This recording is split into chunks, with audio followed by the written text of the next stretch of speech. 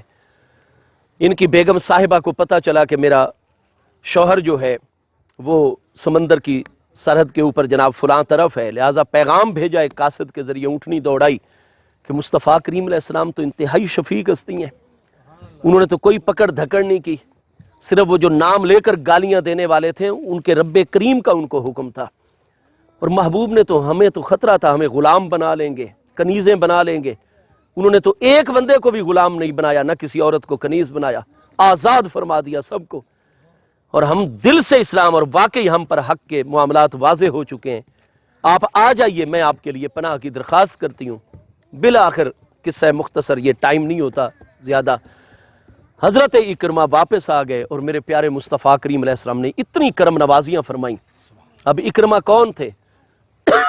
محبوب کے سب سے بڑے دشمن ابو جہل کے بیٹے ہیں، لیکن میرے محبوب نے ان کو بھی اپنے دامن کرم میں جگہ عطا فرمائی۔ نعرہ تکبیر، یہ وہی اکرمہ ہیں جو جنگ بدر میں نبی علیہ السلام کے خلاف لڑ چکے ہیں۔ رسالہ، یا رسول اللہ صلی اللہ علیہ نعرہ وسلم، حیدری، یا علی، نعرہ تحقیق، حق چار یار، تاجدار ختم نبوت، زندہ باد۔ علماء حق اہل سنت۔ آج مودی صاحب اور جناب فلاں صاحب اور فلاں صاحب تقریریں وہ کرتے ہیں انسانی حقوق کے دن پر، اقوام متحدہ کے تحت بڑے 365 دنوں میں ایک دن منا دیا جاتا ہے، ہاں جی، انسانیت کی طرف سے، لیکن عملی نمونہ اگر پیش کیا ہے تو دنیا کے سب سے بڑے راہبر و رہنما حضور خاتم النبیین سید الاولین والآخرین علیہ التحیات و تسلیم کی پیاری ذات بابرکات نے حضرت اکرمہ کو وہی پروٹوکول دیا گیا۔ کیوں؟ ہمارے دین میں یہ تعلیم ہے۔ آقا کریم علیہ السلام نے ارشاد فرمایا کہ انزل الناس علی قدر منازلہم، اگر کسی غیر مسلم قوم کا بھی کوئی سردار تمہارے پاس آئے، کوئی بزرگ اور بڑا آئے، کوئی ان کا عالم آئے، اور محبوب نے فرمایا اکرم السفراء، غیر مسلموں کے بھی جو سفیر تمہارے پاس آئیں تم ان کو عزت و اعزاز دینا ہے، تم نے ان کا اکرام کرنا ہے۔ اور اگر کسی قبیلے کا سردار آ جائے، بڑا آ جائے، تو تم نے عام لوگوں والا رویہ اس کے ساتھ نہیں رکھنا، بلکہ اس کے شایان شان اس کو عزت دینی ہے، اس کو پروٹوکول دینا ہے، اس کا استقبال کرنا ہے۔ تو میرے محبوب علیہ السلام تو جس چیز کا درس دیتے ہیں خود عمل کر کے دکھاتے ہیں۔ محبوب کریم علیہ السلام حضرت اکرمہ کی پوری عزت افزائی کی گئی، آپ مشرب اسلام ہو گئے، اور بعد میں وہ جب تک عالم دنیا میں رہے ساری کتابوں میں حسنہ اسلام ہو، انتہائی اعلیٰ اور اچھے مسلمان جو ہے وہ رہے۔ اللہ تعالیٰ ان کے درجات بلند فرمائے، رضی اللہ عنہ۔ کچھ نوجوان بھی تھے محبوب علیہ السلام کے غلاموں میں، جب وہ اکرمہ کو دیکھتے تو ابو جہل یاد آ جاتا، اور ابو جہل نے جو 13 سال تک مکی دور میں محبوب کریم علیہ السلام اور غلاموں پر ظلم کے پہاڑ توڑے تھے، تو وہ پھر حضرت اکرمہ کا گزر ہوا تو کچھ نوجوانوں نے ان کی طرف دیکھ کر اپنے بچوں کو، عزیزوں کو بتانا شروع کیا، یہ اکرمہ بن ابی جہل، یہ ابو جہل کا بیٹا ہے، اس امت کے فرعون کا بیٹا ہے۔ حضرت اکرمہ کے کانوں تک یہ بات پہنچ گئی، وہ محبوب علیہ السلام کی بارگاہ میں آ گئے، عرض کی حضور میرا باپ سب سے بڑا مشرک تھا اس دور کا، سب سے بڑا کافر تھا، فرعون تھا اس امت کا، لیکن حضور اللہ نے مجھ پر حق واضح کیا، لیکن میرے باپ کا، اب تو میرا باپ اسلام ہے حضور، میں آقا کے قدموں میں ہوں، اسلام کے دامن میں پناہ لے چکا ہوں، تو مجھے تکلیف۔ تو میرے محبوب علیہ السلام بہت ناراض ہوئے، آپ فوری طور پر ممبر پر جلوہ گر ہوئے، اذن یا بلال، و بلال آذان کہو۔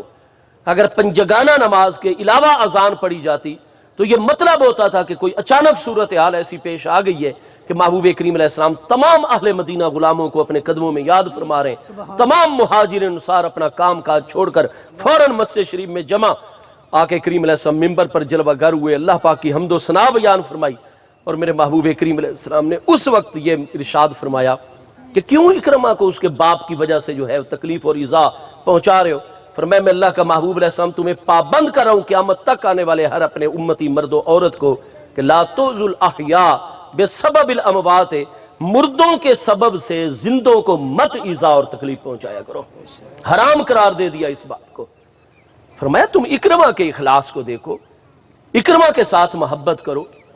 ہاں جی، اکرمہ کے معاملات دیکھو تم، وہ کس طریقے سے اللہ اور اس کے محبوب علیہ السلام کی اطاعت کر رہے ہیں۔ تو میرے پیارے مصطفیٰ علیہ السلام نے جو تعلیم جاری فرمائی، جب عمر بن العاص آئے تو محبوب علیہ السلام نے یہ نہیں فرمایا کہ تمہارا باپ کافر تھا اور کافر کو ثواب نہیں پہنچتا۔ اگر محبوب چاہتے تو بڑی نرمی کے ساتھ، شگفتگی کے ساتھ، بڑے شائستہ طریقے سے، پیار اور محبت والے انداز میں آپ مسئلے کو اس اسلوب سے بیان فرما دیتے اور اس طریقے پر اور ان الفاظ میں واضح فرما دیتے کہ دیکھو عمر، آپ کا باپ کافر تھا اور کافر کو ثواب نہیں پہنچا کرتا، لہذا تم اپنے حصے کے غلام آزاد مت کرو، وہی نیکی کسی اور معاملے میں کر دو۔ نہیں، یہ نہیں فرمایا کہ تمہارا باپ کافر تھا اور کافر کو ثواب نہیں پہنچتا، اس کے کفر کا ذکر نہیں کیا، وہ اسلوب بیان ہی ان کے سامنے اختیار نہیں کیا۔ کیوں؟ کچھ بھی ہو، وہ تھا تو عمر کا باپ، ہمارا وہ دشمن تھا، مخالف تھا، کفر پر مر گئے،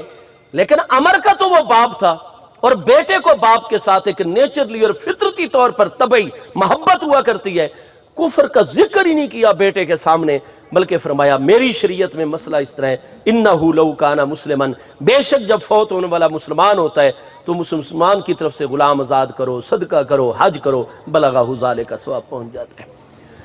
جو بات میں طالب علم آپ کے سامنے عرض کرنا چاہتا ہوں وہ یہ ہے کہ ہم نے گلستان سیال شریف میں بھی پڑھی 1988 اور 89 میں، فارسی کے سال کے دوران، پھر جامعہ نظامیہ لاہور میں حضور سیدی علامہ مولانا محمد منشا تابش قصوری صاحب غریب نواز دامت برکاتہم العالیہ سے پڑھی۔ میں نے خانے وال میں اپنے استاذ ذی وقار علامہ سیدی مفتی محمد اشفاق احمد رضوی صاحب غریب نواز علیہ رحمت سے بھی پڑھی۔ تو 3 مرتبہ میں نے استادوں سے اول سے آخر تک جو ہے بابا سعدی صاحب کی گلستان سعدی جو ہے وہ پڑھنے کا شرف حاصل کیا۔ ایک مقام پر وہاں بابا سعدی صاحب فرماتے ہیں کہ ایک بادشاہ تھا، اس نے ایک خواب دیکھا کہ اس کے منہ کے تمام دانت جو ہیں وہ گر گئے ہیں، اور اس خواب سے وہ بڑے تکلیف کے عالم میں بیدار ہوا۔ جاگتے ہی اپنے آپ کو سنبھالا کہ میں تو بالکل ٹھیک ہوں، یہ تو خواب تھا، لیکن جب اس کے دانت گرے اور جو تکلیف میں وہ مبتلا ہوا ہے وہ بالکل اس کے ذہن پر سوار تھی چیز، خواب والی حالت۔ پھر وہ سوچنے لگا کہ دانت تو انسان کی خوبصورتی کے لیے سب سے پہلی بنیادی چیز ہے، دوسری چیز یہ ہے کہ گفتگو دانتوں کے بغیر تو صحیح ہو نہیں سکتی، تیسری چیز یہ ہے کہ خوراک جو ہے وہ تو دانتوں کے ذریعے انسان چبا کے کھاتا ہے، اور اگر میری داڑھیں گر گئی ہیں دانت ہی، تو اس کا مطلب ہے خوراک مجھ تک نہیں پہنچ رہی اور میں بڑی جلدی کمزور ہو جاؤں گا۔ تو یہ تو حسن و جمال میں بھی کمی، گفتگو اور اپنا ما فی الضمیر بھی دانتوں کے بغیر صحیح نہ بیان کر سکنا، خوراک بھی نہ کھا، یہ تو سراسر نقصان ہی نقصان ہے، سارے کے سارے دانت اور داڑھی چلی گئیں۔ تو وہ بڑا گھبرا گیا اس خواب کے بعد، بڑا پریشان ہو گیا۔ صبح تک بمشکل اس نے اضطراب کی حالت میں وقت گزارا، پریشانی میں۔ صبح ہی وزیر اعظم صاحب اس کے حاضر خدمت ہو گئے ٹائم پر۔ اس نے کہا سب سے پہلا کام جو میرے وزیر تم نے کرنا ہے کہ میری پوری جتنی بھی مملکت ہے، ریاست، اس میں نگاہ دوڑاؤ، علم تعبیر کا سب سے بڑا عالم اور ماہر جو ہے وہ کون ہے؟ اس نے کہا حضور ہمارے اس دارالحکومت میں خوش قسمتی سے بہت بڑا عالم اور فاضل شخص موجود ہے۔ نے کہا میں نے ایک بڑا بھیانک خواب دیکھا ہے اور اس کے بعد میں بڑا پریشان ہوں، جلدی کرو اس عالم کو لے کر آؤ تاکہ میں خواب بیان کروں اور وہ تعبیر بیان کریں۔ چنانچہ فوری طور پر عالم صاحب کی خدمت میں پیغام روانہ کیا گیا۔ وہ آگے شاہی محل میں، بادشاہ صاحب بڑے علماء فضلاء کے قدردان تھے، آگے جا کر استقبال کیا، اپنی خلوت میں ان کو جگہ دی، بڑی عزت اور بڑی جناب آداب کے ساتھ جو ہے بادشاہ صاحب سامنے بیٹھے اور کہا حضور آپ کو تکلیف دی، آپ ہمارے عالم ہیں، میں نے یہ خواب دیکھ کر میں بڑا پریشان ہوں، مہربانی فرمائیے اور اپنے علم کی روشنی میں اس کی تعبیر واضح کیجئے تاکہ میں اس حوالے سے کچھ اقدامات اٹھاؤں، میں اس نقصان اور شر سے بچنا چاہتا ہوں۔ وہ عالم دین کی طبیعت ایسی تھی، ذرا بزرگ ہو چکے تھے، کوئی تبخیری معاملات تھے ان کے، بس جیسے ہی بادشاہ کا خواب سنا فوری طور پر سیدھا ہی بادشاہ کو کہہ دیا کہ بادشاہ صاحب اس خواب کی تعبیر یہ ہے کہ تمہاری جتنی بھی بیگمات ہیں، تمہارے جتنے شہزادے ہیں، تمہاری جتنی شہزادیاں ہیں، ان قریب سارے کے سارے ہلاک ہو جائیں گے، مر جائیں گے تمہاری نظروں کے سامنے، اور تم بالکل اکیلے رہ جاؤ گے۔ وہ بادشاہ جو چند گھنٹوں سے جب سے جاگا ہوا تھا خواب سے، بڑا پریشان، ذہنی دباؤ میں، جب اس نے سیدھے الفاظ عالم صاحب کی زبان سے سنے کہ تمہاری ساری بیگمات، اس خواب کی تعبیر یہ ہے تمہاری بیگم جتنی ہیں وہ ہلاک ہو جائیں گی، شہزادے شہزادیاں تمہاری نگاہوں کے سامنے ان قریب ہلاک ہو جائیں گے، اسے اور زیادہ تکلیف ہوئی، غصہ آیا۔ اس نے کہا اس کو تو بات کرنے کا بھی پتہ نہیں، پہلے تو میرے ساتھ تو جو کچھ ہوگا تقدیراً بعد میں ہوگا، پہلے تو اس کو پکڑ کے سپرد زندان کیا جائے، اس کو قید خانے میں بند کر دو، اس نے اور مجھے پریشان کر دیا۔ بابا سعدی صاحب فرماتے ہیں نازک مزاج شاہاں تاب سخن نہ دارند، بادشاہوں کے مزاج بڑے نازک ہوتے ہیں، وہ تو ایک جملے کی تاب بھی نہیں لا سکتے، اس کو قید کر دیا۔ 2-3 دن پھر تاب آیا، بڑی مشکل سے وقت گزارا، پھر وزیر اعظم کو کہا کسی معقول قسم کے عالم کو جو ماہر بھی ہو علم تعبیر کا اور ذرا اس کو بات کرنے کا طریقہ اور سلیقہ بھی ہو، کوئی ہے ہمارے ملک میں ایسا؟ اس نے کہا جی میں معلومات لیتا ہوں۔ چنانچہ اس نے اس شعبے کے لوگوں سے پتہ چلا کہ اتنے 100 میل کے فاصلے پر جو ہمارا دوسرا شہر ہے اس میں اسی عالم کا ایک شاگرد رہتا ہے، اس کو بلایا گیا، وہ صاحب تشریف لائے،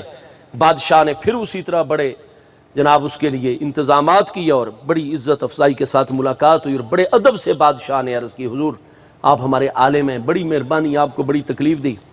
یہ میں نے خواب دیکھا ہے اور میں اس وقت سے بڑا پریشان ہوں۔ اس عالم صاحب نے فرمایا سبحان اللہ، بادشاہ صاحب آپ کو مبارک ہو، یہ خواب بڑا ہی برکت والا ہے۔ بادشاہ کو کوئی تسلی ہو گئی، وہ مکمل متوجہ ہو گیا، حضور اس میں تو ذرا بھی پریشانی کی بات نہیں، اس میں تو کوئی، آپ کیوں گھبرائے ہوئے 3-4 دن سے؟ یہ بڑا ہی آپ کے حق میں بابرکت ترین خواب ہے۔ اور حضور اس خواب کی تعبیر یہ ہے کہ اللہ پاک نے حضور کو آپ کی ساری بیگمات، آپ کے تمام شہزادگان، آپ کی تمام شہزادیوں کے مقابلے میں اللہ نے آپ کو ان سب کے مقابلے میں بڑی لمبی عمر سے نوازا ہے، ان کے بعد بھی آپ طویل عرصے تک زندہ رہیں گے۔ اس خواب کی تعبیر ہے کہ ان سب کے مقابلے میں اللہ نے کئی سال آپ کی عمر بڑی لمبی فرمائی ہوئی ہے۔ بادشاہ صاحب خوش ہو گئے،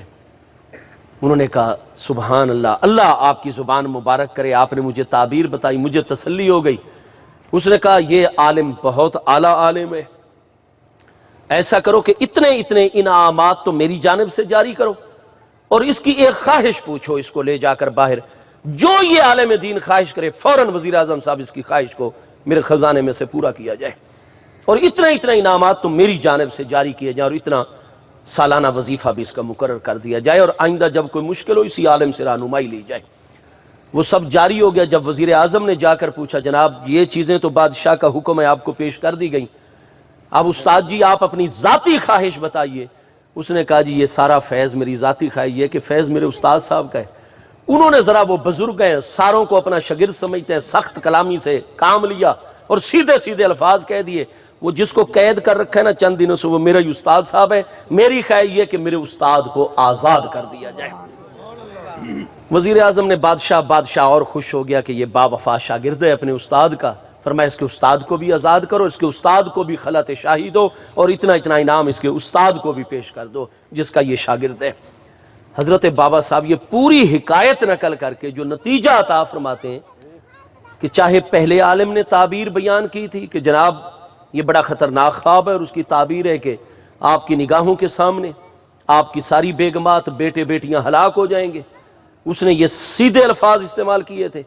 جو اس کا شاگرد آیا تھا اس نے جو تعبیر بیان کی تھی، نتیجہ تو اس کا بھی یہی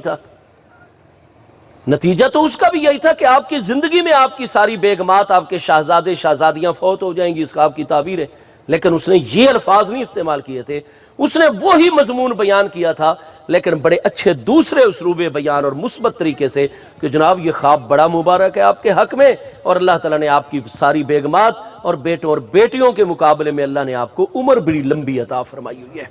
مانا تو دونوں کی بات کا ایک ہی جا بنتا ہے نا، مطلب تو ایک ہی، لیکن ایک کا انداز بیان اور ہے، دوسرے کا انداز بیان اور ہے۔ قرآن پاک یہی فرماتا ہے قولوا للناس حسنا، لوگوں کے ساتھ ہمیشہ اچھی گفتگو کیا کرو، اچھے طریقے اور تہذیب والے طریقے سے بات کیا کرو۔ محبوب کریم علیہ السلام کی اس حدیث پاک نے ہماری یہ بھی رہنمائی، آپ چاہتے ڈائریکٹ فرما دیتے تمہارا باپ کافر تھا، کافر کو ثواب نہیں پہنچا جاتا، لیکن نہیں، آپ نے یوں نہیں فرمایا کہ یہ بیٹا ہے، میرا غلام ہے، میرا صحابی ہے، لیکن باپ کے ساتھ اس کو ایک طبعی تعلق ہے۔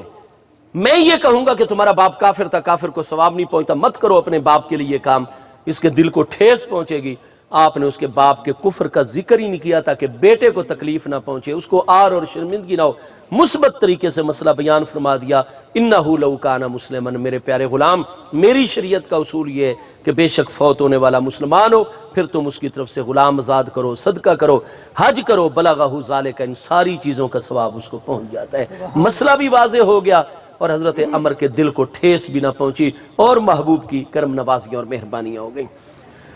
میرے دوستو، ہر سال محبوب علیہ السلام 2 جانوروں کا اہتمام کرتے، ایک اپنی جانب سے، ایک امت کے لیے، اور ساری امت کو ثواب پہنچا دیتے۔ قربانی کے موقع پر ثواب پہنچتا ہے تو تب بھی محبوب علیہ السلام نے، اس لیے ہم مسلمانوں کا یہ طریقہ ہے، ہمارے عزیز تعلق والے مسلمان فوت ہو جاتے ہیں، ہم جہاں دعائیں بھی مسلسل ان کے حق میں کرتے ہیں، نیکیاں کر کر کے ان نیکیوں کا ثواب بھی پہنچاتے ہیں، اور وہ ثواب ان کے نام اعمال میں داخل کر دیا جاتا ہے۔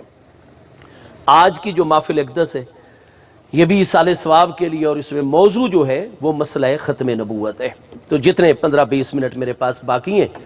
میں طالب علم چند ایک بنیادی معروضات آپ حضرات کی خدمت میں عرض کرنے کا شرف حاصل کروں گا۔ میرے آقا کریم علیہ السلام کی جو شان ختم نبوت ہے، اس کا بیان اگر آپ الحم سے لے کر والناس تک پورے کے پورے قرآن پاک کو ملاحظہ فرمائیں تو آپ اگر ترجمے والا قرآن پاک کی ملاحظہ فرمائیں گے اور تھوڑا سا آپ اگر قرآن پاک کے اسلوب کو کسی عالم دین کے ذریعے سے سمجھنے والے ہوں، جاننے والے ہوں، تو جب آپ والناس پر جا کر سورۃ الناس پر قرآن پاک مکمل کریں گے نا ترجمے کے ساتھ، تو آپ پر بالکل واضح ہو جائے گا کہ الحمد سے لے کر والناس تک قرآن مجید فرقان حمید کے اندر 100 مقامات ایسے اللہ پاک نے نازل فرمائے ہیں جن میں اپنے پیارے محبوب نبی علیہ السلام کی شان ختم نبوت کو بیان فرمایا ہے۔ اب قرآن پاک 22 سال اور چند مہینے ہمارے پیارے آقا کریم علیہ السلام کی ذات بابرکات پر نازل ہوتا رہا۔ رب کریم جل شانہ تو اہل ایمان کو جو بات ایک مرتبہ بھی ارشاد فرمائے گا، ہر مومن کا اس پر کامل ایمان ہے، لیکن 22 سال کے اندر اللہ پاک نے ایک مرتبہ نہیں، 2 مرتبہ نہیں، 10 مرتبہ نہیں، 20 مرتبہ نہیں،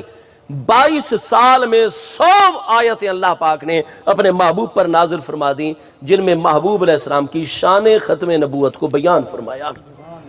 تو 1-2 مقامات نازل ہو جاتے، یہ 100 مقامات اللہ پاک نے، آپ نکالیے ذرا 22 کو تقسیم کیجئے جناب، 100 کو تقسیم کیجئے 22 پر، آپ اوسط نکالیے اور ایوری نکالیے کہ سال میں کتنی آیات ہیں جو قرآن پاک میں مسئلہ ختم نبوت کو ثابت کرنے کے لیے نازل ہو رہی ہیں کہ میرے محبوب آخری نبی ہیں۔ جب میرے محبوب کی جلوہ گری ہو گئی ہے، اب ابد الآباد تک کوئی نیا نبی، نیا رسول پیدا ہی نہیں ہو سکتا ہے۔ ہاں جی، تو کیوں اللہ پاک نے 22 سال کے عرصے میں 100 مرتبہ متوجہ کیا اپنے پیارے بندوں کو مختلف حوالوں سے؟ اس لیے کہ اللہ پاک یہ چاہتا ہے، اللہ کی مشیت اور ارادہ مبارکہ یہ ہے کہ میرے اہل ایمان بندے قیامت تک اس مسئلے کے حوالے سے کبھی غفلت اور سستی کا شکار ہی نہ ہوں، ان کی توجہ کبھی اس مضمون سے ہٹنی نہیں چاہیے۔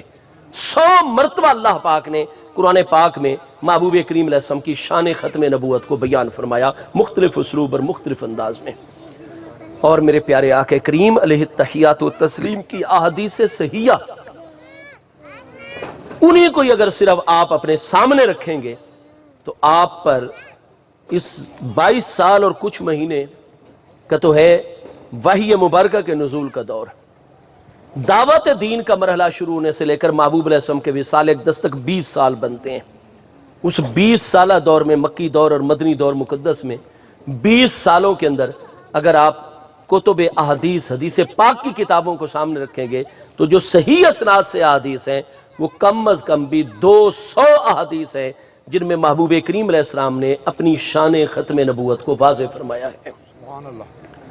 تو کیا نتیجہ نکلے گا کہ کم از کم 20 سالوں میں 200 مرتبہ ہمارے پیارے محبوب کریم علیہ السلام نے مختلف طریقوں پر شان ختم نبوت کو واضح فرمایا۔ اب جس مسئلے کے پیچھے 100 آیات بینات ہیں، 200 احادیث صحیحہ ہیں، یہ مسئلہ اتنا مضبوط ہے شریعت اسلامیہ کے اندر کہ یہ مسئلہ ضروریات دین میں شامل ہے۔ اسلام کے اندر جتنے احکام ہیں، مسائل ہیں، ان کی مختلف قسمیں ہیں۔ سب سے اعلیٰ ترین قسم کے پہلے درجے کے وہ مسائل ہیں جو ضروریات اسلام ہیں، ضروریات دین ہیں، اور ہر وہ مسئلہ جو ضروریات دین میں شامل ہو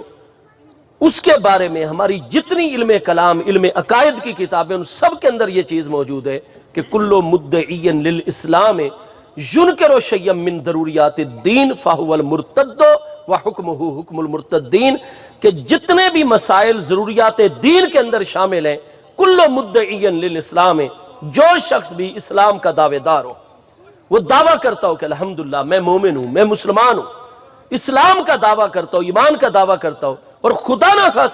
خواستہ ینکر شیئا من ضروریات الدین، ضروریات دین میں سے اگر کسی ایک بھی مسئلے کا وہ انکار کرتا ہے فہو المرتد، تو وہ مومن اور مسلمان نہیں رہتا، وہ مرتد ہو جاتا ہے۔ وحکمہ حکم المرتدین، اور شریعت مبارکہ میں اس کا حکم مرتدین والا ہوا کرتا ہے۔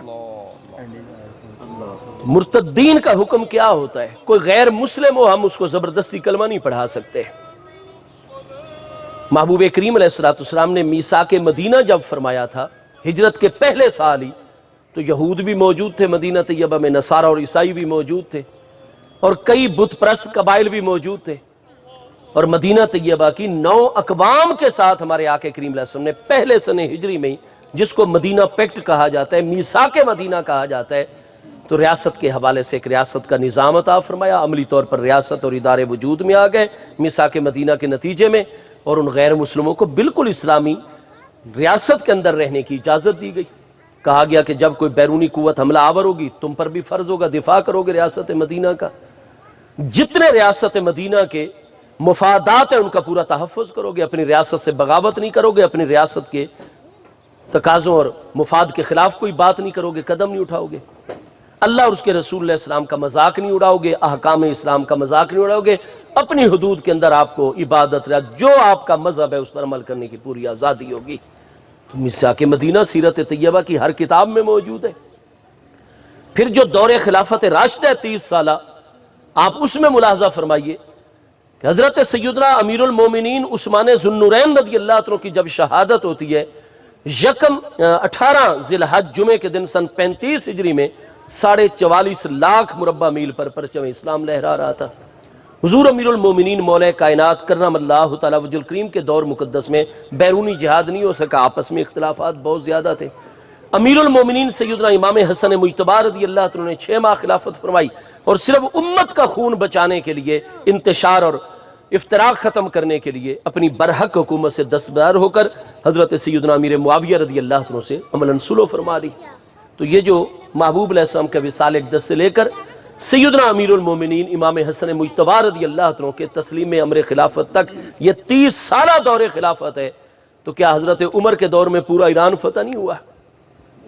کیا سارے مجوسی مشرب اسلام ہو گئے تھے؟ نہیں، آگ کے پجاری مشرکین مجوسی رہے، آج بھی عالم اسلام میں. کیا سارے یہودی ایمان لے آئے تھے جب بیت المقدس فتح ہوا تھا؟ سارے عیسائی اسلام لے آئے تھے. تو بھائی جب دور خلافت راشدہ اختتام پذیر ہو رہا ہے، دنیا کا کوئی مذہب ایسا نہیں ہے جو دور خلافت راشدہ میں اسلامی ریاست کی جغرافیائی حدود کے اندر موجود نہ ہو. وہ جو 3 بر اعظموں کے اکثریت علاقے پر مسلمانوں کی حکومت تھی، دنیا کا ہر مذہب موجود تھا، کیا ان سب کو اٹھا کر باہر پھینک دیا گیا تھا؟ نہیں، باقاعدہ طور پر ہمارے دین میں اس حوالے سے تفصیلی احکام موجود ہیں. جب تک کوئی غیر مسلم رہتا ہے، قرآن کا فرمان ہے لا اکراہ فی الدین قد تبین الرشد من الغی فمن یکفر بالطاغوت ویؤمن باللہ فقد استمسک بالعروۃ الوثقی لا انفصام لها واللہ سمیع علیم. ہم زبردستی کسی مسلمان کو کلمہ نہیں پڑھا سکتے. ہم یہ کہیں جناب ہماری ادھر اس علاقے میں مسلمانوں کی اللہ کی رحمت سے اکثریت ہے اور 2-4 گھر ہندوؤں کے ہیں یا سکھوں یا عیسائیوں یا یہودیوں یا کسی بھی غیر مسلم کے، اور ہم کہیں جناب اسلام لاؤ کلمہ پڑھو ورنہ ہم تو تمہاری دکان لوٹ لیں گے، تمہاری زمین پر قبضہ کر لیں گے، ہم تمہاری بچیوں کو اٹھا لیں گے، معاذ اللہ ثم معاذ اللہ. ایسے ہم ان کو پریشرائز کریں، ڈرائیں دھمکائیں اور ان کے لیے کوئی راستہ نہ بچے اور وہ بیچارے صرف اپنی مال جان عزت آبرو بچانے کے لیے کلمہ اسلام پڑھیں. تو جو ہمارے ڈر کی وجہ سے کلمہ اسلام پڑھیں گے وہ اوپر زبان سے پڑھیں گے یا دل کے اندر بھی ایمان اسلام موجود ہوگا؟ اسلام کے تو وہ قائل نہیں ہوئے، اسلامی تعلیمات تو ان تک صحیح طریقے سے پہنچی نہیں. وہ تو ڈرا دھمکا کر ان کو کلمہ پڑھایا گیا، لہٰذا انہوں نے اپنا جان بچانے کے لیے، جائیداد عزت بچیاں خواتین بچانے کے لیے اور اپنی جانیں بچانے کے لیے انہوں نے کلمہ پڑھ لیا. بھئی یا تو سارے ہی مسلمان ہیں، یا ہم ہجرت کریں اور اس کی ہمارے اندر طاقت نہیں، یا پھر یہ ہے کہ ہم اپنی ساری چیزوں سے ہاتھ دھوئیں. انہوں نے انتخاب کیا کہ ہم جان بچا لیتے ہیں، جائیداد بچیوں کی عزت بچاتے ہیں اور کلمہ پڑھ لیتے ہیں. اب وہ جو ڈر کی وجہ سے کلمہ پڑھیں گے، زبان پر تو کلمہ آ گیا لیکن کیا دل میں بھی نور ایمان ہوگا؟ نہیں ہوگا، کیونکہ دل سے تو وہ تصدیق نہیں کر رہے. تو زبان پر کلمہ اسلام ہو اور دل میں اسلام کا انکار ہو، اس کو ایمان کہا جاتا ہے یا منافقت کہا جاتا ہے؟ منافقت کا. اللہ نے ہمیں مومن بنانے کا حکم دیا یا منافقین بنانے کا حکم دیا؟ اس لیے جب تک دلوں کی سرزمین مفتون ہو، اسلام مجبور کسی کو بھی نہیں کرتا. تو ہمیں اسلام کی تعلیمات کی طرف دیکھنا چاہیے. دور خلافت راشدہ ہمارا زرعی ترین مبارک دور ہے اور محبوب کا فرمان ہے فَإِنَّهُ مَن یعش منکم بعدی، جو تم میں سے میرے بعد زندہ رہے گا فَسَیَرَىٰ اخْتِلَافًا کَثِیرًا، کئی مسائل کے اندر وہ کثرت سے اختلاف اور رائے کا اختلاف دیکھے گا. علیکم بسنتی و سنت الخلفاء الراشدین المہدیین عضوا علیہا بالنواجذ. جب بھی اس طرح کے نئے مسائل آئیں، اختلافات آراء سامنے آ جائے، جب نئے مسائل آئیں گے، رائے کے تو اختلاف فطرتی امر ہے، تو فرمایا اس وقت تم نے میری سنت کو لازم پکڑنا ہوگا، میرے خلفائے راشدین مہدیین کی مبارک سنت کو لازم پکڑنا ہوگا. تو بھائی غیر مسلموں کے حوالے سے جو اسلامی مملکت کے حدود میں رہتے ہوں، ان کے لیے میثاق مدینہ اور دور خلافت راشدہ کے احکام بالکل واضح ہیں۔ اس لیے اسلام میں زبردستی کسی کو ہم کلمہ نہیں پڑھا سکتے، لیکن جب کوئی شخص اسلام کی تعلیمات سے متاثر ہو جائے، خود رغبت ظاہر کرے، ہم دعوت پوری اقوام کو دیں گے، جیسے محبوب نے دعوتی خط لکھے گئے۔ قرآن پاک کا حکم ہے ادعو الی سبیل ربک بالحکمت والموعظۃ الحسنۃ وجادلہم باللتی ہی احسن، اپنے رب تعالیٰ کی طرف لوگوں کو مسلسل دعوت دیا کرو، حکمت کے ذریعے سے اور اچھے واعظ و نصیحت کے ذریعے سے۔ ہم ہر وہ حکمت عملی اپنائیں گے کہ غیر مسلم دامن اسلام میں آتے چلے جائیں، دنیا کی ناکامیوں، قبر حشر کی ناکامیوں سے اور اللہ کے عذاب اور ناراضگی سے بچ جائے ہر انسان، اولاد آدم ساری کی ساری۔ تو حکمت کے ساتھ دعوت دیں گے، لیکن زبردستی نہیں ہے۔ لیکن ہاں، جب کوئی شخص خود اپنی رضا اور مرضی سے اسلام لے آئے، اسلام لانے کے بعد پھر اگر وہ کہ نہیں جی اب تو میں غیر مسلم بننا چاہتا ہوں، اب مجھے یقین نہیں ہے کہ عمران خان کی بیوی جو جمائمہ خان تھی وہ پھر گولڈ سمتھ کی بیٹی ہے، اس نے اپنے نام کے ساتھ پھر جمائمہ گولڈ سمتھ لگا لیا ہے جمائمہ خان کی بجائے۔ اب میں چونکہ مجھے تحقیق نہیں ہے، آپ کو تحقیق کو مجھے بتائیے، میں حقیقت میں کہہ رہا ہوں کہ مجھے تحقیق نہیں ہے۔ یاد رکھیے کہ اسلام لانے پر ہم کسی کو نہیں مجبور کر سکتے، ورنہ ہم خود گناہگار ہوں گے، لیکن جب کوئی اپنی مرضی سے اسلام لے آئے تو اسلام کو چھوڑ نہیں سکتا، اگر چھوڑے گا تو مرتد کی سزا واجب القتل ہوا کرتی ہے، فوراً ریاست اسلامی پر فرض ہو جاتا ہے اس بندے کو پکڑے جو اسلام لا کر اسلام سے منحرف ہو گیا، کسی ضرورت دینی کا انکار کر دیا، فرض ہوتا ہے اس ایریے کے انتظامی آفیسر پر فوراً ان کو پکڑے اور ان کو بند کر دے حوالات میں۔ مستحب ہے اس کے لیے کہ 3 دن اس کو مہلت دے اور اسے کہے بھی تم اسلام لائے تھے، اب کس وجہ سے غیر مسلم ہو رہے ہو، وہ وجہ بتاؤ۔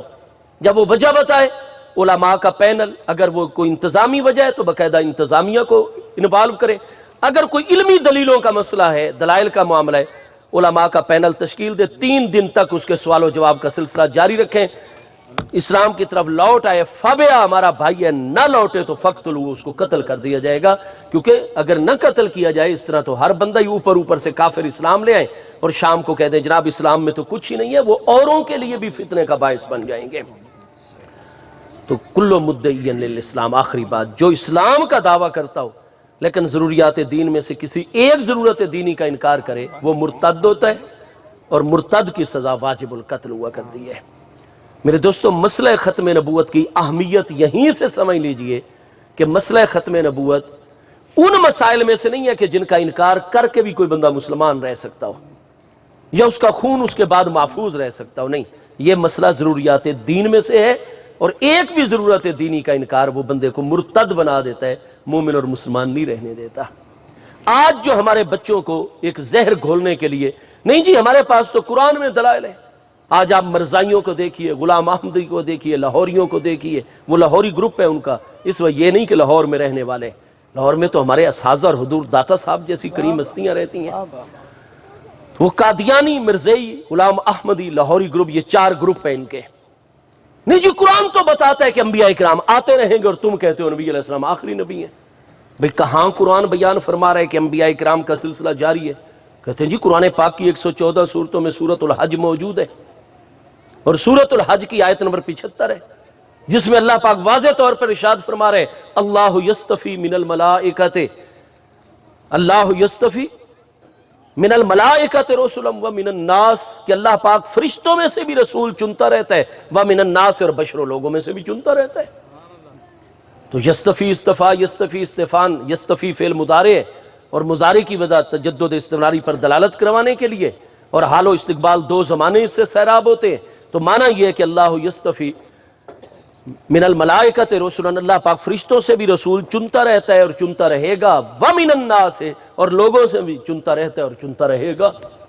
تو قرآن پاک تو سورۃ الحج کی آیت 75 میں بتا رہا ہے کہ اللہ یستفی، اللہ تعالیٰ فرشتوں میں سے بھی رسول چنتا ہے اور انسانوں میں سے، تم کہتے ہو نہیں اب اللہ نے چننے چھوڑ دیے ہیں اور مصطفیٰ علیہ السلام آخری، یہ تو قرآن فرما رہا ہے اللہ تعالیٰ چنتا رہتا ہے، چنتا رہے گا۔ ہم کہتے ہیں کہ جو اس آیت کا شان نزول ہے وہ ہر تفسیر اور حاشیے میں موجود ہے۔ کس موقع پر یہ الفاظ نہیں کہ ہجرت سے پچھلے سال جب میرے پیارے محبوب علیہ السلام کے کریم چچا حضرت ابو طالب بھی وصال فرما گئے، حضور ام المومنین سیدتنا طاہرہ خدیجۃ الکبریٰ رضی اللہ تعالیٰ بھی وصال فرما گئیں، اور مکہ والوں نے اب ڈائریکٹ نبی پاک علیہ السلام کی ذات کو نشانہ بنانا شروع کر دیا، تو حضرت زید بن حارثہ کو لے کر آپ نے 60 میل کا سفر کیا مشقت والا، طائف بنو ثقیف کے ہاں تشریف، انہوں نے وہ تشدد کیا، میں قربان جاؤں کہ نالین طیبین طاہرین وہ بھی خون سے تر بتر ہو گئے۔ اور انہوں نے جب کہا بنو ثقیف کے سرداروں نے کہ ہمارے پاس اتنے چشمے ہیں، اتنے مال و دولت وسائل،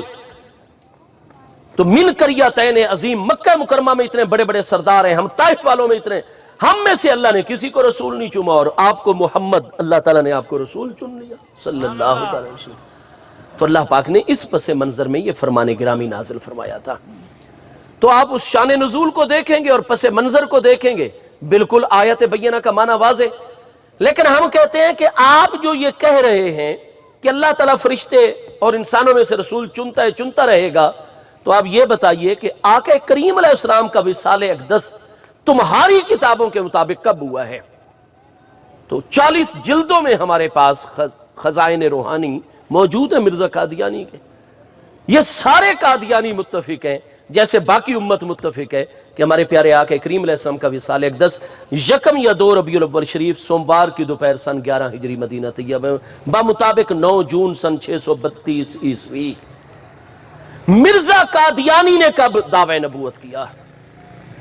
آقا کریم علیہ السلام کا وصال اقدس تو ہو گیا 632 سن عیسوی جون کے مہینے میں۔ مرزا قادیانی اس نے پہلے مسلح اور ریفارمر ہونے کا دعویٰ کیا، پھر اس مرزا صاحب نے جناب مہدی موعود ہونے کا دعویٰ کیا، پھر اس نے حقیقی مہدی ہونے کا دعویٰ کر دیا، پھر اس نے مسیل مسیح ہونے کا دعویٰ کیا، حالانکہ کتاب و سنت میں تو عیسیٰ علیہ السلام کے مسیل کا کوئی ذکر نہیں ہے۔ پھر اس نے مسیح موعود ہونے کا دعویٰ کیا۔ اس قادیانی سے پہلے کسی برحق نبی کی مثال دی جا سکتی ہے جو باقاعدہ ایک پروسیس اور پروسیجر سے گزر کر نبوت کے درجے تک پہنچا ہو؟ ہاں جی، بہرحال اس نے چلتے موت اس کی اکتوبر کے مہینے 1908 میں ہوئی ہے، وہ جہنم واصل ہوا ہے۔ 1903 کے اندر یعنی مرنے سے 5 سال پہلے اس نے اعلان نبوت کیا تھا، اور اس نے دعویٰ کر دیا مجھ پر باقاعدہ وحی اترتی ہے، اور اس نے وہ اپنی وحی لکھی ہوئی ہے باقاعدہ، ہمارے پاس موجود ہے کتابیں اس کی، بالکل جس وقت آپ چاہیں میں پیش کر سکتا ہوں۔ اور ہماری قومی اسمبلی میں جون سے لے کر 7 ستمبر تک 1976 میں، جبکہ وزیر اعظم ذوالفقار علی بھٹو صاحب تھے، ہمارے قومی اسمبلی کے سپیکر صاحبزادہ یعقوب علی صاحبزادہ فاروق خان صاحب تھے، اسی طریقے سے اٹارنی جنرل یحییٰ بختیار صاحب اور اپوزیشن لیڈر خان عبد الولی خان صاحب تھے قومی اسمبلی کے اندر، اور علامہ شاہ احمد نورانی صدیقی،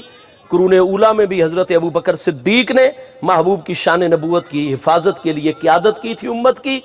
اور 1976 میں پاکستان میں جب شان ختم نبوت کی حفاظت کی گئی تو اس وقت بھی سیدنا صدیق اکبر کے پیارے بیٹے علامہ شاہ احمد نورانی صدیقی کو امت مسلمہ کی قیادت کا شرف حاصل ہوا الحمدللہ تعالی۔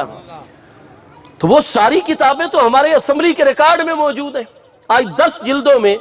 وہ ایک طرف انگریزی میں اور آگے اس کا اردو میں اور دنیا کی باقی زبانوں میں بھی کالم میں ترجمہ موجود ہوتا ہے۔ پہلے تو صرف قومی اسمبلی سیکریٹریٹ میں آپ کو سیکریٹری صاحب کو فیس دینی پڑتی تھی درخواست، پھر 2-2.5 مہینوں بعد وہ کتابیں جاری ہوتی تھیں،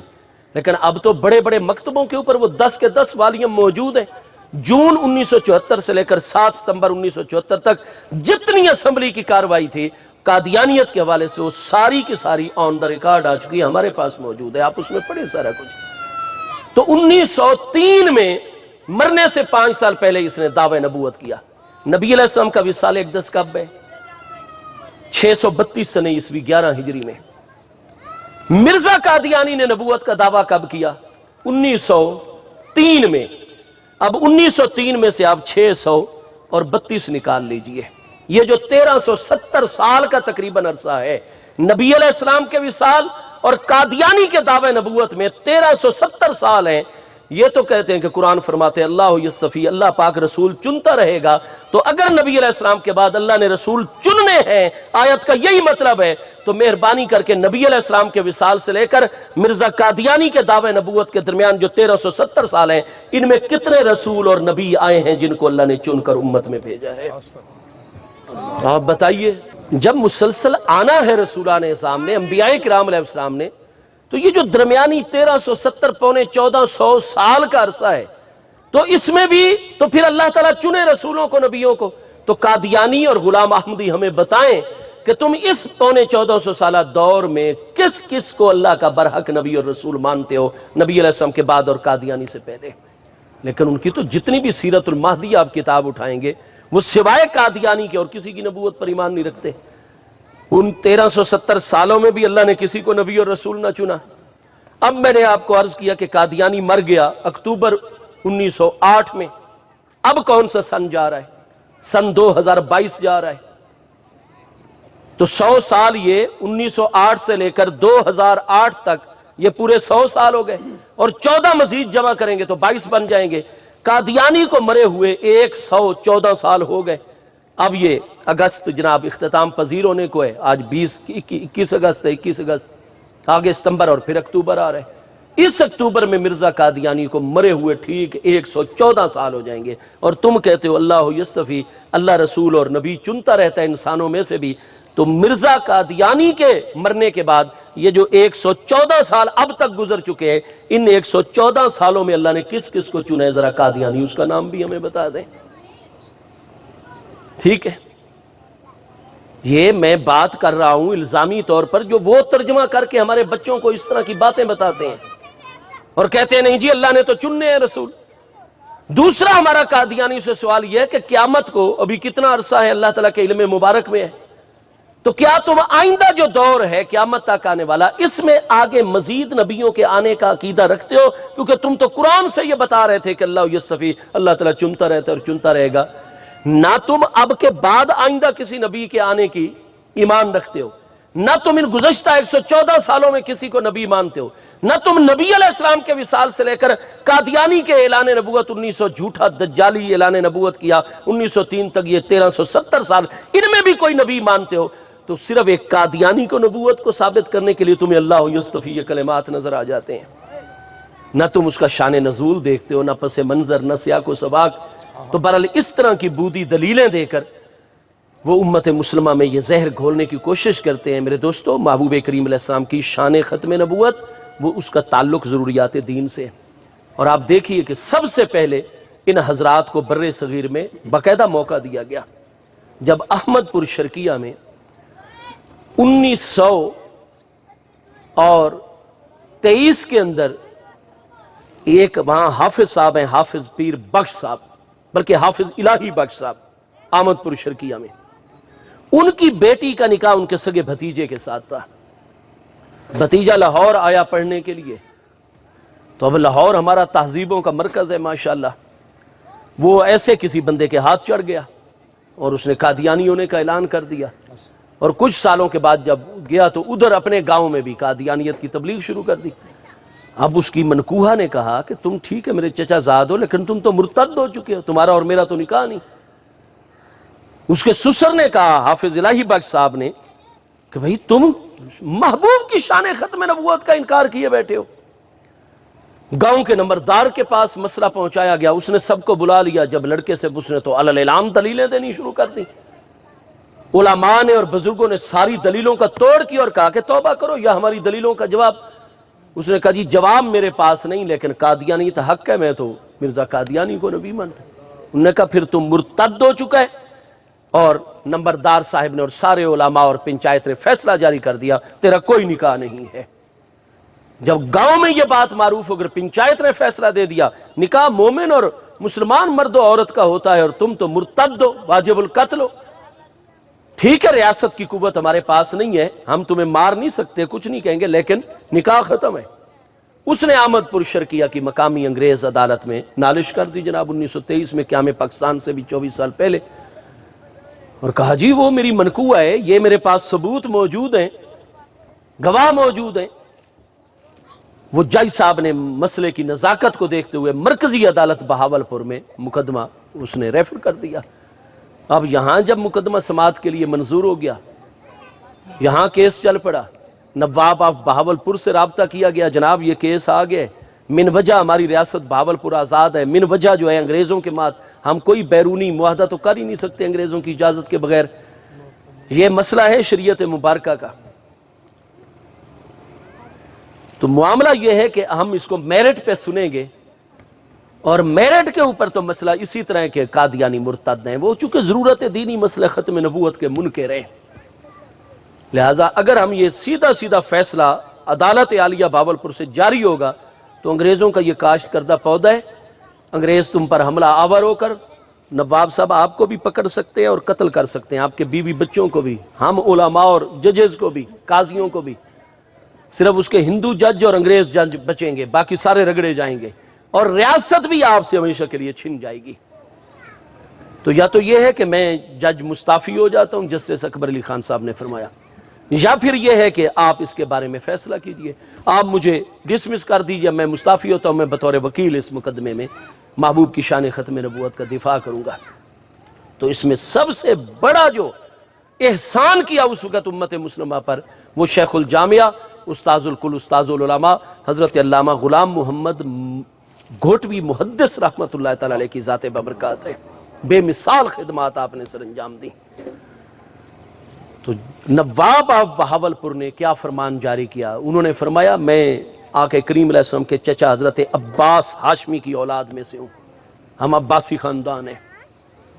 اور معاملہ یہ ہے کہ یہ تو ایک ریاست بہاولپور ہے. اگر اس وقت 7 براعظموں پر میری حکومت ہوتی اور میرے آقا کریم کی شان ختم نبوت کا معاملہ آتا، میں اپنی جان، بچے، بیگمات، اپنی ساری دنیا کی حکومت قربان کر دیتا. آپ میرٹ پر مقدمہ سنیں. تو پھر یہ مقدمہ بہاولپور بڑا مشہور ہے، شورا آفاق ہے بر صغیر کی تاریخ میں. انگریز ججز بھی اس کے اندر موجود ہیں، ہندو ججز بھی موجود ہیں، مسلمان جج بھی موجود ہیں. دارالعلوم دیوبند میں سے علامہ سید انور کشمیری اس میں تشریف لائے، ان کے بیانات موجود ہیں پورے اس مقدمے کی تفصیل میں. ادھر جمہور اہل اسلام نے بہاولپور کے مقدمے میں عدالت میں اپنا کیس لڑنے کے لیے مقرر کیا. قصور کے ہمارے بہت بڑے ہاشمی خاندان کی ہستی تھے، مناظر جن کے عیسائیوں سے بڑے، عربی، فارسی، اردو میں جن کی کتابیں، علامہ مولانا غلام دستگیر قصوری ہاشمی رحمۃ اللہ تعالی علیہ، جن کی کتاب تقدیس الوکیل بھی ہے. بڑے بڑے علماء آئے، قادیانیوں کے بڑے بڑے ربیجین آئے، اور یہ پورا مقدمہ چلا. اور آپ دیکھیے کہ فروری سن 2000 اور کچھ سن، یہ چند سال مقدمہ چلا، اور اس کے بعد فیصلہ آ گیا. اور وہ فیصلہ مقدمہ بہاولپور مکمل موجود ہے ہمارے پاس، بہاولپور سے اب بھی وہ مفت ملتا ہے. اس میں متفقہ طور پر عدالت کا فیصلہ آیا کہ مسلمان اور مومن ہونے کے لیے ضروریات دین پر لازم ہوتا ہے ایمان.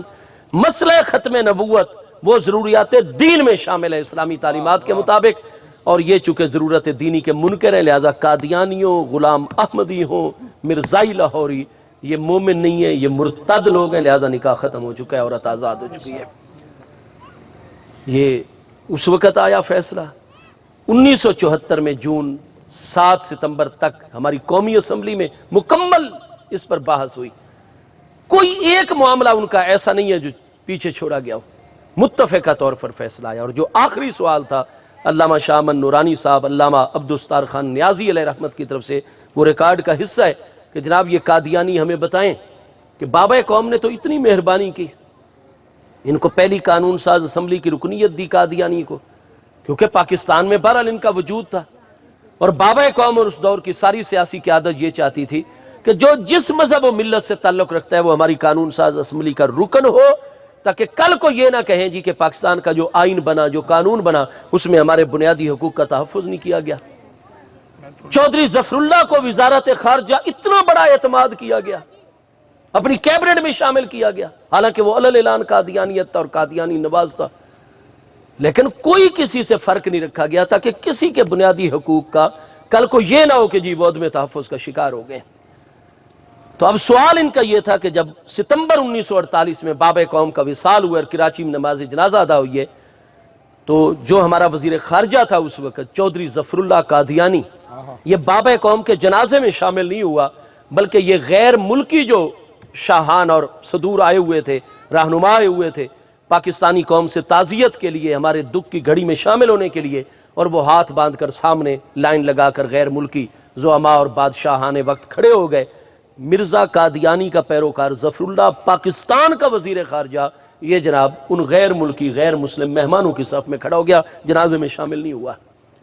تو اب آخری سوال آپ اس کاروائی میں دیکھیں گے، اسمبلی کے اندر لکھا ہوا ہے کہ شامن نورانی صاحب اور علامہ عبدالستار نیاز صاحب کہ جناب ظفر اللہ قادیانی کیوں نہیں نماز جنازہ میں شامل ہوا موجود ہوتے ہوئے سامنے. اور دوسرا اس سوال کا دوسرا حصہ یہ ہے کہ یہ جو جون سے لے کر آج تک قادیانیت کے لیے وکیل صفائی بنا ہوا تھا، یہ ان کا صاحب علم ہے اور ان کا داعی اور مبلغ ہے، یہ بتائے کہ اس کا اتنی عمر کا جماع سال بیٹا فلاں سن فلاں تاریخ کو فوت ہوا یا نہیں ہوا فلاں شہر میں، اور فلاں گراؤنڈ میں اس کی فلاں نماز کے بعد نماز جنازہ ادا کی گئی ہے، فلاں ہمارے مسلمان عالم نے اس کا جنازہ پڑھایا، اتنی تعداد میں ہزاروں لوگ شریک ہوئے. یہ باپ ہو کر گھر میں موجود تھا، کوئی سفر وغیرہ میں موجود نہیں تھا، بیرون ملک نہیں تھا، یہ گھر میں ہوتے ہوئے اپنے جماع سال عزیز بیٹے کے جنازے میں اس نے کیوں نہیں شامل ہوا؟ تو آئیں بائیں شائع ہوئی، لیکن سپیکر قومی اسمبلی نے رولنگ جاری کی کہ جناب لکھ کر بھی جواب دو، اور یحییٰ بختیار صاحب کو لکھ کر جمع کرو اور اس کا جواب دیا جائے. پابند کر دیا انہوں نے. اب جواب کیا آیا وہ ریکارڈ کا حصہ ہے. تو 10 قادیانیوں نے کہا جی ہمیں معاف کیا جائے، بالکل بابا قوم نے ہم پر مہربانیاں فرمائی، لیکن چونکہ ہمارا مذہب ہے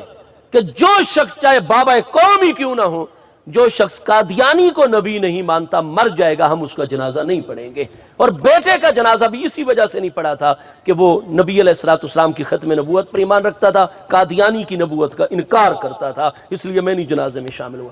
اس وقت لکھا ہو کہ خان عبدالولی خان صاحب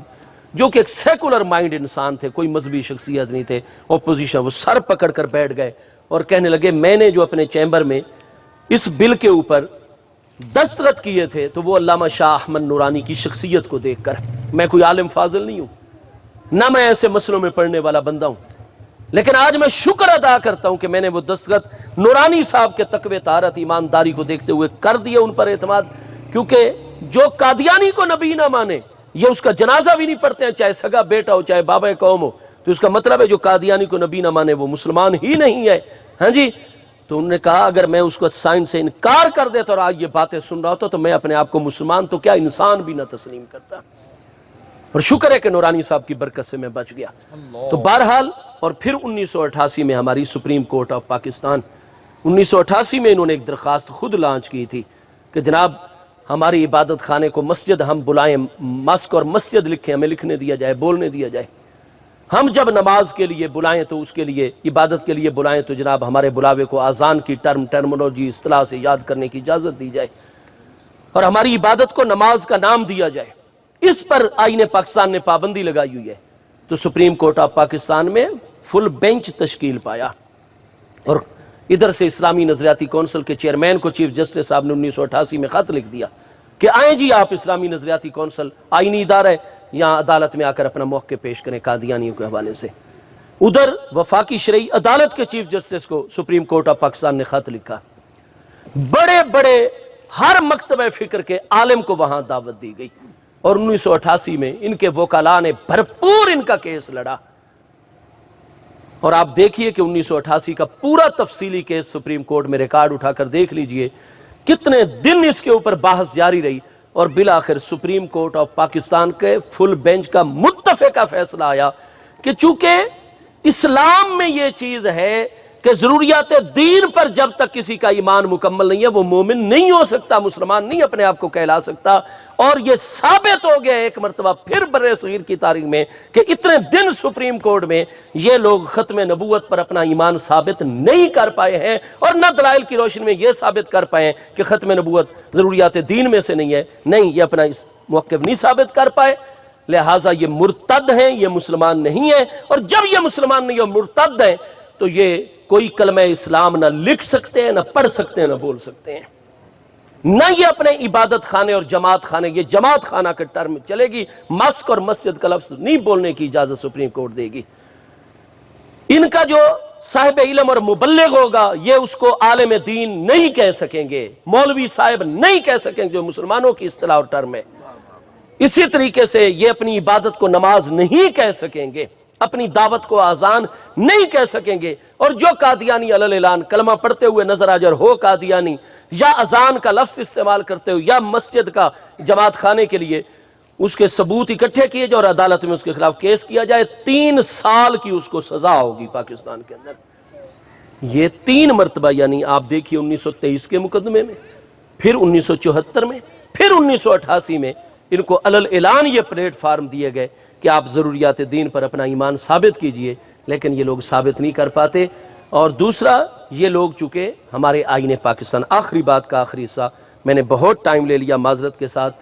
کیا پاکستان میں ہندو موجود نہیں ہے؟ کتنی بڑی تعداد میں ہے؟ آپ ذرا سندھ میں اور پشاور کی طرف تو جائیے، ہاں جی، خود لاہور میں کتنے ہندو موجود ہیں، ہمارے پاکستان میں سکھ کتنے موجود ہیں، عیسائی کتنے موجود ہیں، یہودی موجود ہیں، بوہری موجود ہیں، مجوسی موجود ہیں، لا مذہب سیکولر موجود ہیں، ہر نظریہ رکھنے والا انسان پاکستان میں موجود ہے۔ تو کیا عیسائیوں کے ساتھ ہم کبھی اس طرح حساسیت کا نہیں، ان کے ہم تمام سماجی حقوق ادا کرنا اپنی ذمہ داری سمجھتے ہیں۔ ہمارے سامنے تو میثاق مدینہ اور واضح طور پر دور خلافت راشدہ کے اصول اور ضابطے موجود ہیں، ہماری کسی ہندو سے کوئی ٹینشن نہیں ہے۔ صرف قادیانیوں، مرزائیوں، غلام احمدیوں، لاہوریوں کے متعلق ہم کیوں جو ہے اتنے حساس اور سینسیٹیو ہیں؟ اس کی وجہ یہ کہ ہمارا مطالبہ ہے آج یہ اسلام کا لیبل ہٹا دیں، اسلام کا دعویٰ ختم۔ جب نئی ضروریات دین کو مانتے تو یہ اپنے آپ کو کیوں کہتے ہیں کہ احمدی مسلم؟ نہیں، یہ غلام احمدی ہیں، یہ مسلم احمدی نہیں ہے، یہ قادیانی ہے، مرزائی ہیں، یہ ختم نبوت کے منکر ہیں۔ آج یہ اسلام کا نام اپنے آپ سے ہٹا دیں، اسلام کا دعویٰ ختم کر دیں اور کہیں کہ ہم مسلمان نہیں ہیں، ہمارا ان کے ساتھ کوئی مسئلہ نہیں ہوگا۔ جیسے ہم عیسائیوں کے اور باقی غیر مسلم اقلیتوں کے حقوق کو تسلیم کرتے ہیں، ان کے ہر حق کی ہم حفاظت کریں گے انشاءاللہ تعالی۔ لیکن ادھر دعویٰ اسلام بھی کریں اور پھر ضروریات دینی کا بھی منکر ہو تو مرتد ہیں۔ اب مرتد کے لیے ریاست پر واجب ہوتا ہے اس کو قتل کرے، جیسے حضرت ابو بکر صدیق نے حضرت خالد بن ولید کی سربراہی میں فوج مرتب کر کے مسلمہ کذاب کا یمامہ سے کلی خاتمہ کر دیا۔ لیکن ہماری ریاست کی مجبوری ہے، ہم مسلمان متحد نہیں ہیں 1.5 ارب ہونے کے باوجود، معاشی طور پر کمزور ہیں، فوجی لحاظ سے کمزور ہیں، دنیا کا مقابلہ نہیں کر پاتے، تو وہ ریاست کی مجبوری ہے۔ قیامت والے دن ہمارا ہر وزیر اعظم، ہمارا ہر چیف آف آرمی اسٹاف، ہمارا ہر صدر پاکستان، سارے اصحاب حل و عقد خود جواب دیں گے۔ لیکن جو ہم عوام ہیں، ہم عوام پر یہ شرعی طور پر فرض ہے، شریعت کا مسئلہ ہے کہ اگر کوئی، جیسے میرے فاضل بھائی مولانا غلام مرتضیٰ صاحب فرما رہے تھے، اگر کوئی دوسرا غیر مسلم جو آئین پاکستان کو مانتا ہے لیکن اپنے مذہب میں وہ بالکل الحمدللہ آزاد ہے، ہم اس کو دعوت دے سکتے ہیں، زبردستی نہیں کر سکتے، اور اس کے سارے سماجی معاشرتی حقوق کے ضامن ہیں ہم اللہ کی رحمت سے۔ تو کوئی باقی ہندو ہو، سکھ ہو، یہودی ہو، غیر مسلم ہو، بوہرا ہو، کوئی بھی ہو، وہ اگر کسی روڈ ایکسیڈنٹ میں مبتلا ہے، گھر میں مریض ہے، ہمارا یہ فریض ہے، کیوں؟ وہ آئین پاکستان کو مانتے ہیں، ہمارے ملک کا شہری ہے، ہمارا دین الگ الگ ہے، لیکن ہمارے ان پر سماجی حقوق ہیں، ان کے ہمارے اوپر، کیونکہ ہمارا آئین کی صورت میں 1973 سے ایک عمرانی معاہدہ ہو چکا ہے، معاہدوں کو پورا کرنے کا حکم ہے۔ لہذا کوئی دوسرا غیر مسلم وہ اگر ہماری مدد کا جو ہے وہ متلاشی ہے، ہم اس کو کھانا دیں گے، پانی دیں گے، ہاسپٹل تک پہنچائیں گے، اس کی پوری تیمارداری عیادت۔ ہاں وہ فوت ہو جاتا ہے، اس کے لواحقین سے اتنی تعزیت کہ جناب اللہ تمہیں صبر دے، تمہیں بڑا صدمہ پہنچا، ہمارے گھر کی ضرورت ہے، مہمانوں کے لیے چائے پانی کی ضرورت ہے، موٹر سائیکل، کار، موبائل فون، وہ سب کچھ ہم پیش کریں گے، لیکن اس کی آخری رسومات میں شرکت نہیں، کیونکہ یہ شاعر دینی کا معاملہ ہے۔ باقی ہر سماجی معاشرتی خدمت ہر غیر مسلم پاکستانی کریں گے، کیونکہ ہمارا 1973 کے آئین کی صورت میں عمرانی معاہدہ ہے، وہ بھی آئین پاکستان کو مانتے ہیں، ہم بھی مانتے ہیں۔ لیکن قادیانی چونکہ آئین پاکستان کے منکر ہیں علل اعلان، لہذا ان کے کوئی مرتد بھی ہیں اور آئین پاکستان کے منکر بھی ہیں، ان کا کوئی سماجی حق، ریاست جانے اور وہ جانے، ہماری نگاہوں کے سامنے کوئی قادیانی مرتد جو ہے وہ تڑپ رہا ہو، ہم پانی کا گھونٹ بھی اس کے منہ میں نہیں ڈال سکتے، ورنہ ہم پر بھی اللہ کی لعنت برسے گی۔ قادیانیوں کو زمینوں پر کام کرنا یا ان کو اپنے ہاں ملازم ٹھہرانا یا کاروبار میں ان کے ساتھ شرکت کرنا یا ان کو شریک بنانا، قادیانی بیمار ہو اس کی عیادت کرنا، مر جائے اس کے جنازے میں شریک ہونا، ہاں جی، اس کے ساتھ کسی قسم کا کوئی اس کی شادی وغیرہ دعوت کو قبول کرنا یا خود ان کو بلانا، کوئی مذہبی، کوئی سماجی، کوئی معاشرت، کیونکہ وہ تو واجب القتل ہے، لیکن ہم عوام ان کو ہاتھ بھی نہیں ایسے ٹچ بھی نہیں کر سکتے، کیونکہ ہمیں شریعت نے اجازت نہیں دی، وہ ریاست کا معاملہ ہے۔ ہم عوام پر فرض ہے کہ ہم کسی قسم کا کوئی تعلق سماجی معاشرتی بھی قادیانیوں کے ساتھ نہیں رکھ سکتے ہیں۔ 7 ستمبر آ رہا ہے، جتنے بھی مسلمانوں نے اس میں، چاہے وہ ریاست کے افراد تھے، وہ عدالتوں کے افراد تھے، جس شعبہ زندگی کے، محبوب علیہ السلام کی شان ختم نبوت کی حفاظت کے لیے انہوں نے کردار ادا کیا، اللہ سب کے درجات بلند فرمائے، اللہ تعالیٰ سب کی قبروں پر رحمت فرمائے، اور جتنے بھی ہم مسلمان اس کا زندہ موجود ہیں، ہمارے فرائض میں پہلا فریضہ محبوب علیہ السلام کی عزت و ناموس اور آپ کی شان ختم نبوت کی حفاظت ہے۔ سلمان رشدی نے 41 سال پہلے دی اسٹونک ورسز کتاب لکھ کر علل اعلان پوری دنیا میں نبی پاک علیہ السلام کی توہین کی، اور آج تک اس پر قائم ہے۔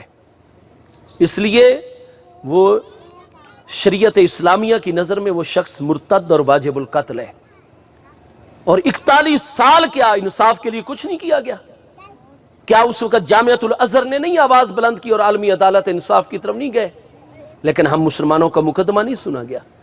برطانیہ نے الٹا اس کو پناہ دی، امریکہ اس کے لیکچر کرواتا ہے، اس کو پوری سیکیورٹی پرووائڈ کرتے ہیں۔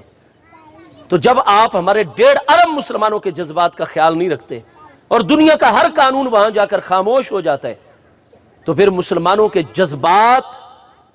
کب تک یہ چیز برداشت کر سکتے ہیں؟ تو میرے دوستو، اس لیے اس رشدی شاتم رسول، اس پر جو حملہ ہوا ہے، یہ 41 سال کے بعد حملے میں وہ کامیابی ہوئی ہے۔ واہ واہ واہ۔ ہم شدت پسند نہیں ہیں، لیکن قرآن پاک 28ویں پارے سورہ المجادلہ کی آخری آیت نمبر 22 میں فرماتا ہے لا تجد قوما یؤمنون باللہ والیوم الآخر یوادون من حاد اللہ ورسولہ ولو کانوا آباءہم او ابناءہم او اخوانہم او، محبوب کی عزت و ناموس کا معاملہ ہے تو قرآن فرماتا ہے لو کانوا آبا، مومنین کے ماں باپ ایک طرف ہو جائیں، ابناءہم بیٹے بیٹیاں ایک طرف، اخوانہم بہن بھائی ایک طرف، عشیرتہم سارے خاندان والے ایک طرف ہو جائیں، ہمیں ہر رشتے سے زیادہ پیار ہے تو عزت و ناموس مصطفیٰ علیہ السلام کے ساتھ۔ اس لیے جس عزیز بچے ہادی نے حملہ کیا، ہم بالکل اس کی پشت کے اوپر ہیں، ہمیں پتہ ہے اس کو انصاف نہیں ملے گا، اس کے جذبات کی، اس کو شہید کیا جائے گا، لیکن وہ عاشق رسول کہہ رہا ہے میں 3 سال سے اس موقع کی تلاش میں تھا، اب مجھے موقع ملے۔ اس نے اپنی جان، اس کو پتہ ہے میں نے جام شہادت نوش کرنا ہے، غازی علم الدین کی طرح، غازی ممتاز شہید علیہ رحمت کی طرح،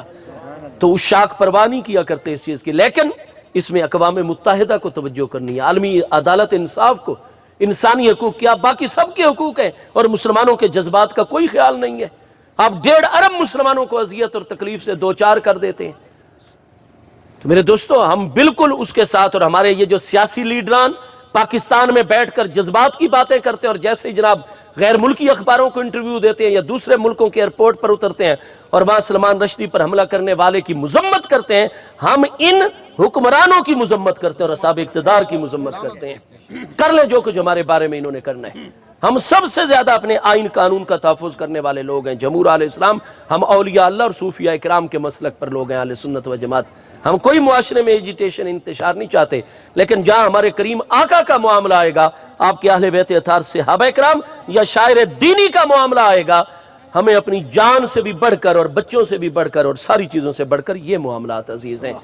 اللہ پاک آپ سب کو جزائے خیر عطا فرمائے۔ میں نے آپ کا بہت ٹائم لیا، اور ہمارے پیارے بیٹے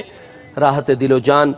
عبدالحسیب کے اللہ درجات بلند فرمائے۔ اللہ تعالی ہمارا جو دوسرا پیارا بچہ ہے، صحت قوت عافیت کے ساتھ ذکر محبوب کی برکت سے اس پیارے بچے کی عمر میں برکت رکھے، اور اللہ تعالیٰ اس پورے گھرانے پر اپنی رحمتوں کا نزول فرمائے۔ آپ سب کو جزا دے۔ وما علیہ الا اللہ۔